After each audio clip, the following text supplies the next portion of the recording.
నమస్కారం. పల్మనాలజీ కార్యక్రమానికి స్వాగతం.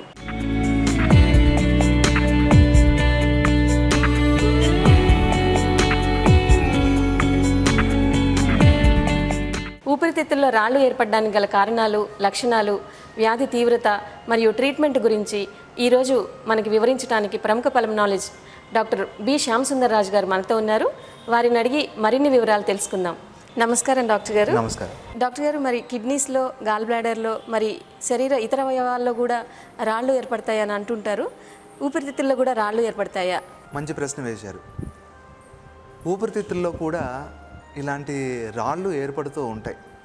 కాకపోతే మనం సాధారణంగా వినేదంతా కూడాను కిడ్నీలో రాళ్ళు ఉన్నాయని, లేదా గాల్ బ్లాడర్లో రాళ్ళు ఉన్నాయని, గాల్ బ్లాడర్కి సర్జరీ చేయించుకున్నారని, లేదా కిడ్నీలో రాళ్ళు ఉంటే వాటికి లిథోట్రిప్సీ లేదా సర్జరీ లాంటివి చేయించుకున్నారు అని చెప్పేసి ఇలాగ మనం రెగ్యులర్గా వింటూ ఉంటాం. ఊపిరితిత్తుల్లో రాళ్ళు ఉన్నాయి, రాళ్ళు ఏర్పడతాయి, రాళ్ళ వల్ల ప్రాబ్లం ఉంటుంది, రాళ్ళకు ట్రీట్మెంట్ ఉంటుంది అనేది మనం చాలా అరుదుగా వింటాం. కాకపోతే ఊపిరితిత్తుల్లో కూడా ఈ ఇతర అవయవాల మాదిరిగానే ఈ రాళ్ళు ఏర్పడే అవకాశం ఉంది. సో ఈ రాళ్ళు అనగానే మనం దాంట్లో గుర్తించాల్సింది, ఇప్పుడు అది కిడ్నీలో కానీ, గాల్ బ్లాడర్లో కానీ, ఇతర అవయవాల్లో కానీ ఈ కాల్షియంకి సంబంధించిన లవణాలు ఉంటాయన్నమాట. సో ఈ లవణాలు ఎక్కువగా ఉన్నప్పుడు బాడీలో ఎక్కడో ఒక దగ్గర పేరుకొని పోవటం, ఆ పేరుకొని పోయింది అవి ఒక జబ్బు మాదిరిగా కనిపించడం అనేది జరుగుతూ ఉంటుంది. అయితే ఈ కిడ్నీలో స్టోన్స్ కానీ, గాల్ బ్లాడర్లో స్టోన్స్ కానీ సాధారణంగా మనకు ఆ ప్రాబ్లం ఏర్పడినప్పుడు మొదట్లో అంతగా తెలియకపోయినా ఒక పర్టికులర్ సైజు పెరిగినప్పుడు, ఉదాహరణకి మనం కిడ్నీలో తీసుకున్నట్లయితే అది కిడ్నీలో ఉండొచ్చు, లేదా యూరెటర్స్లో ఉండొచ్చు, లేదా బ్లాడర్లో. వాటి సైజు 6 to 7 మిల్లీమీటర్ సైజు కంటే కూడా ఎక్కువగా పెరిగినప్పుడు మాత్రం మనకు ప్రాబ్లమ్స్ బాగా కనబడతాయి. అంతకంటే చిన్న సైజు ఉన్నప్పుడు ఒక 1-2 మిల్లీమీటర్స్, 3-4 మిల్లీమీటర్స్ ఉంటే వాటి వల్ల అంత ప్రాబ్లం మనకు కనిపించకపోవచ్చు. సో ప్రాబ్లమ్స్ ఎక్కువైనప్పుడే మనకు అవి బయటపడతాయి. అవి ఎక్కువైనప్పుడు బయటపడేది కూడాను చాలా తీవ్రంగా మనకు ఒక సిమ్టమ్స్ అనేవి బాగా సివియర్గా కనబడుతూ ఉంటాయి. అవి సడన్గా ఈ అబ్డామెన్ పెయిన్ రావటం కానీ, లేదా యూరిన్ ఇన్ఫెక్షన్లో రావటం కానీ, యూరిన్ మంటగా వేయటం కానీ ఇలాంటివి కనబడుతూ ఉంటాయి. అదే గాల్ బ్లాడర్లో అయితే అజీర్తి రావటం, వామిటింగ్ రావటం, పొట్ట పైభాగంలో నొప్పి రావటం ఇలాంటివి జరుగుతూ ఉంటాయి. సో ఆ సిమ్టమ్స్ అన్నీ కూడా మనకు సాధారణంగా ఈ కిడ్నీ కానీ, గాల్ బ్లాడర్లో కానీ మనకు ఆ సిమ్టమ్స్ బాగా కనబడతాయి. అదే ఊపిరితిత్తుల విషయానికి వస్తే సిమిలర్ కాల్షియం డిపాజిట్స్ అనేవి మనకు కనబడుతూ ఉంటాయి.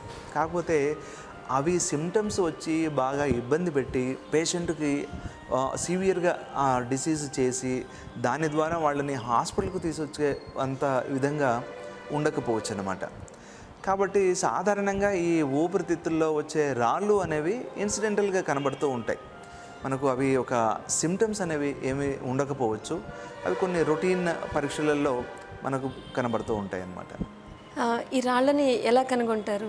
అదే ఇదివరకు చెప్పినట్లుగా సాధారణంగా ఈ ఊపిరితిత్తుల్లో ఉండే రాళ్ళు మనకు ఒక సిమ్టమ్స్ అనేవి జనరల్గా చాలామందిలో కనిపించవు. అయితే చాలామంది ఏమన్నా రొటీన్ ఎగ్జామినేషన్ కోసం వెళ్ళినప్పుడు, ఒక మాస్టర్ హెల్త్ చెకప్ కానీ, లేదా ఛాతీ ఎక్స్రే కానీ వెళ్ళినప్పుడు ఆ ఛాతీ ఎక్స్రేలో కొన్ని వైట్ స్పాట్స్ కనబడుతూ ఉంటాయన్నమాట.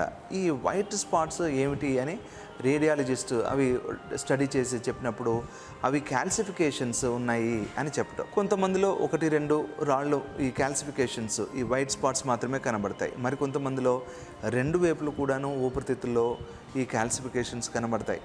అవి సైజెస్ కూడాను డిఫరెంట్గా ఉండొచ్చు అనమాట. ఒక కొన్ని మిల్లీమీటర్ సైజెస్ నుంచి ఒక 5 to 10 మిల్లీమీటర్ సైజ్ వరకు కూడా, లేదా ఇంకా ఎక్కువ కూడా మనకు కనిపించే అవకాశం ఉంటుంది.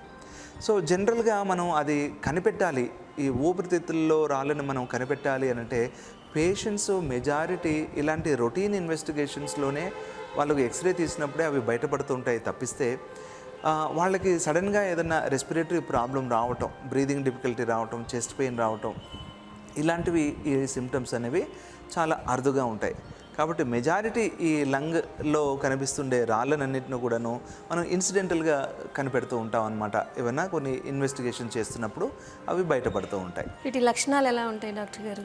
సాధారణంగా ఈ ఊపిరితిత్తుల్లో రాళ్ళు ఉండే వాళ్ళల్లో పెద్ద లక్షణాలంటూ ఏమి కనిపించవు. కాకపోతే కొంతమందిలో మాత్రం ఆ లక్షణాలు బాగా సివియర్గా కనిపించవచ్చు. ముఖ్యంగా ఈ రాళ్ళు అనేవి, ఈ క్యాల్సిఫిక్ డిపాజిట్స్ అనేవి ఒకవేళ శ్వాసనాళాలకి దగ్గరగా ఉండి ఆ శ్వాసనాళాలని అది కట్ చేస్తూ ఉన్నట్లయితే అవి దగ్గుగా రావటం, ఆ దగ్గులో ఒక్కోసారి సడన్గా రక్తం రావటం, ఎందుకంటే ఈ షార్ప్ ఎడ్జెస్ ఉంటాయన్నమాట ఈ క్యాల్సిఫిక్ లీజన్స్కి. సో ఆ షార్ప్ ఎడ్జెస్ అనేవి రక్తనాళాలకు దగ్గరగా ఉన్నట్లయితే ఆ రక్తనాళాలని అవి ఎరోడ్ చేసి అవి బ్లీడింగ్ అవి వచ్చేటట్టుగా చేస్తాయి. కొంతమందిలో కొంచెం హెవీ బ్లీడింగ్ కూడా అరుదుగా వస్తూ ఉంటుంది. సో ఈ దగ్గు రావటం, బ్లడ్ రావటం తప్పిస్తే జనరల్గా వీళ్ళల్లో ఎక్కువ సిమ్టమ్స్ ఏవి కనిపించవు. కొంతమందిలో మాత్రం ఆ క్యాల్సిఫికేషన్స్ చాలా ఎక్స్టెన్సివ్గా ఉన్నప్పుడు, రెండు ఊపిరితిత్తుల్లో ఉన్నప్పుడు ఊపిరితిత్తుల పనితీరు బాగా తగ్గిపోతుంది కాబట్టి వాళ్ళలో నడుస్తూ ఉన్నప్పుడు, ఏదైనా పని చేస్తూ ఉన్నప్పుడు వాళ్ళకి ఆయాసం లాంటిది రావచ్చు అనమాట. అయితే చెస్ట్ పెయిన్ రావటం కానీ లేదా దగ్గులో ఎక్కువగా రక్తం రావడం మెజారిటీ పీపుల్లో కనబడదు, కొద్ది మందిలో మాత్రమే మనకు అలాంటి లక్షణాలు కనబడతాయి. సో మెజారిటీ పీపుల్లో ఈ సిమ్టమ్స్ ఉన్న వాళ్ళందరిలో ఈ క్యాల్సిఫికేషన్స్ ఉంటాయని చెప్పడానికి కూడా లేదు. ఎందుకంటే ఈ దగ్గు రావటం కానీ, దగ్గులో రక్తం రావటం కానీ, బ్రీదింగ్ డిఫికల్టీ కానీ, చెస్ట్ పెయిన్ కానీ ఇవన్నీ కూడా ఊపిరితిత్తులకు సంబంధించిన ఎన్నో ఇతరత్ర జబ్బుల్లో ఉండే అవకాశాలు ఉన్నాయి. కాబట్టి కామన్గా కనిపించే వేరే జబ్బులు ఏమైనా ఉన్నాయా అనేది మనం వాటి గురించి చూస్తూ ఉంటాం తప్పిస్తే ఇలాంటి క్యాల్సిఫికేషన్స్ ఉన్నాయి, ఆ క్యాల్సిఫికేషన్ వల్లనే ఇలాంటి సిమ్టమ్స్ వచ్చాయి, వాటికి ట్రీట్మెంట్ చేయాలి అనేది మొదటగా మన మైండ్లో ఎప్పుడు కూడాను రాదనమాట.